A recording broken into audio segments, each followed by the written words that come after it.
Hello guys, welcome back to this channel. In today's video, I'm going to show you how to catch the baby fiery shark in Fish It Game of Roblox new classic event update. So this is how the baby fiery shark looks like.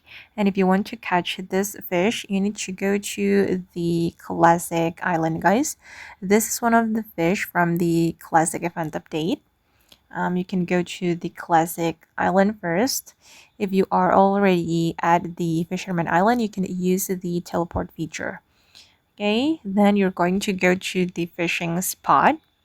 I catched the shark right here. Okay, and this is one of the legendary fish. And for the rod that I use is the Aries rod. But if you have better rod, you can use it, guys. And let me show you the index. Okay, this is the baby fiery shark. You can catch this fish 1 in 7K.